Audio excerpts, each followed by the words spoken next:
Bonjour à tous et à toutes.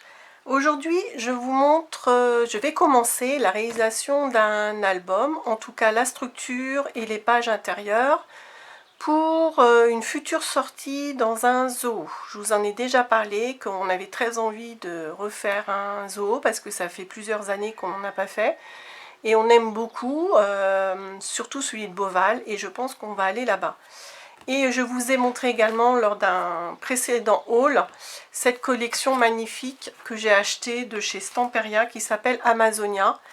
Et comme moi j'aime bien que la structure soit faite avant que j'ai mes photos, et puis j'ai trop envie de travailler ces papiers, vraiment trop envie. Donc je vais vous montrer en plusieurs étapes la réalisation de cet album.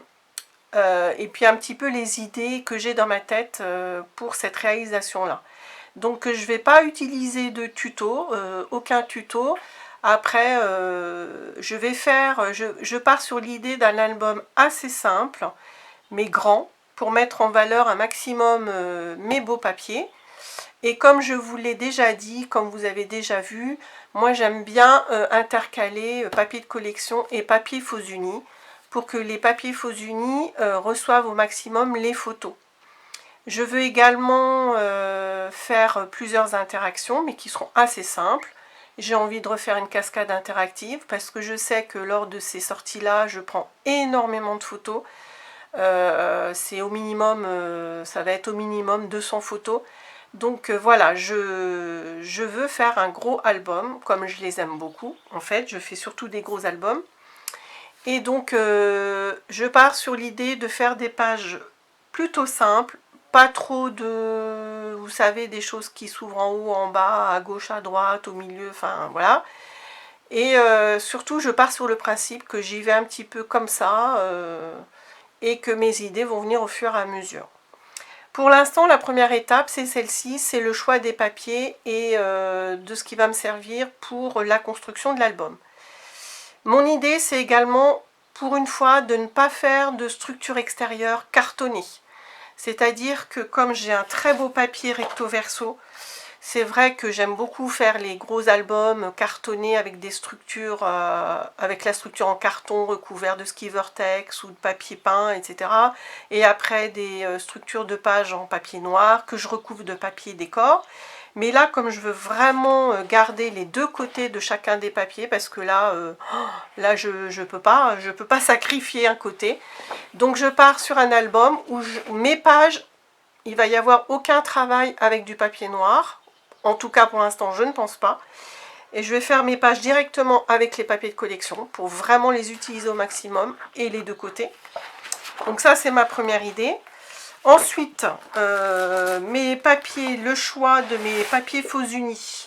Hein, pour mettre en valeur mes beaux papiers, il faut justement reposer l'œil. Parce que sinon, si on utilise tous les papiers comme ça à la suite, ça fait vraiment trop chargé. Et puis justement, ça fait tellement chargé que l'œil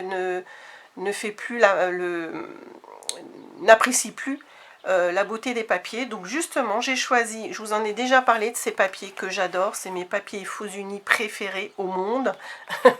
Et donc c'était des gros lots de 100 papiers faux unis de chez Scrap Plaisir, qui s'appelle maintenant Créa Plaisir, qui existe toujours sur internet. Et moi, j'avais fait vraiment le plein. J'ai 4 ou 5 boîtes de 100 papiers. Alors, je pioche régulièrement dedans. Et je m'étais amusée, en fait, à tous les classer selon les tons. Donc là, par rapport au ton de mes papiers de la collection Amazonia, j'ai choisi 2 papiers. Donc j'en ai d'autres. Donc pour l'instant, j'en ai sorti 4. Mais regardez, voilà, moi j'adore vraiment. J'appelle ça faux unis, parce qu'on a des petits motifs discrets, des taches, des ombres, et moi j'adore ça. Donc ce papier-là, qui va très bien avec les teintes qu'on a là, il a un côté plutôt jaune, et de l'autre côté, regardez, ça va très bien aussi, rouge bordeaux, avec des petites nuances d'orange, c'est sympa. Et puis l'autre papier que j'ai choisi, donc j'ai pas dit, mais tout est en 30-30, hein. Et l'autre papier, donc voilà, encore le même style, ils sont très épais. Je pense qu'ils font 250 grammes. Donc ceux-là aussi, je vais les utiliser entièrement, mais certainement avec des plis. Je vais certainement faire des petites pochettes. pourquoi pas des grands tags, je vais voir au feeling. Et de l'autre côté, voilà, ça va très bien aussi avec ma collection. Donc je pars là-dessus, je vais essayer d'utiliser tout ça. Et puis j'avais acheté ça depuis un moment, c'est du Action. Et j'ai jamais utilisé ça, c'est un petit peu, vous connaissez, hein, mais là on dirait une girafe. Donc je vais absolument l'insérer aussi dans cet album. Je ne sais pas comment pour l'instant. Je verrai aussi quand j'y serai. Alors les papiers Amazonia, je ne vous les remontre pas. Hein, si vous voulez les voir dans le détail, vous retournez dans ma playlist Haul Scrap. Et c'est dans l'une de mes dernières vidéos Haul Craftelier. Voilà. Je vous dis aussi oralement le résultat. Donc ce sera des pages comme ça, intercalées certainement. Et puis j'ai dans mon idée de relier ces pages-là à la spirale. Vous savez que j'ai j'allais dire la Binti Tall, non c'est la Binti Tall, j'allais dire Cropadil, non. La Binti Tall avec la reliure spirale. Donc ça c'est dans mon idée. Donc je vais préparer toutes mes pages. Et à la fin, je choisirai soit des anneaux, soit la spirale. Mais voilà, pour l'instant, je pense que ce sera la spirale. Et je pense que je vais choisir un très beau papier pour la couverture, en fait, du devant et du dos. Et j'ai envie de la plastifier, en fait, ce beau papier-là. Je pense que je le plastifierai à la plastifieuse.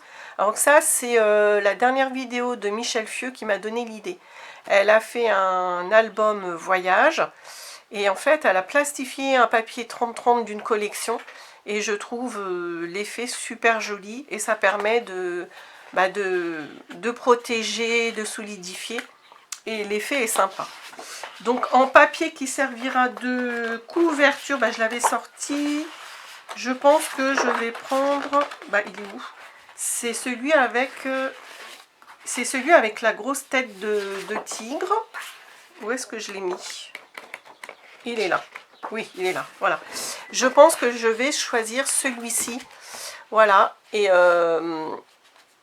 voilà, que je plastifierai. Alors pour l'instant, je ne sais pas si je les garde en 30-30 ou si j'en coupe un petit peu. Voilà, ça va être la deuxième étape. Pour cette première vidéo, c'est tout. Je voulais vous montrer le matériel en papier simplement. Et la vidéo numéro 2, deuxième étape, ce sera la réalisation des pages intérieures. Je vais peut-être en faire 2 ou 3 toute seule. Et puis après, je ferai la vidéo pour faire avec vous, pour vous montrer comment je procède. Voilà, donc c'est un album qui va être super simple à faire. Mais ça peut vous donner des idées. Vous pouvez prendre n'importe quelle collection de papier. Mais moi, je vous conseille vraiment, enfin moi j'aime beaucoup faire ça. Utiliser des faux unis pour casser un petit peu la complexité, le fait que les beaux papiers soient chargés.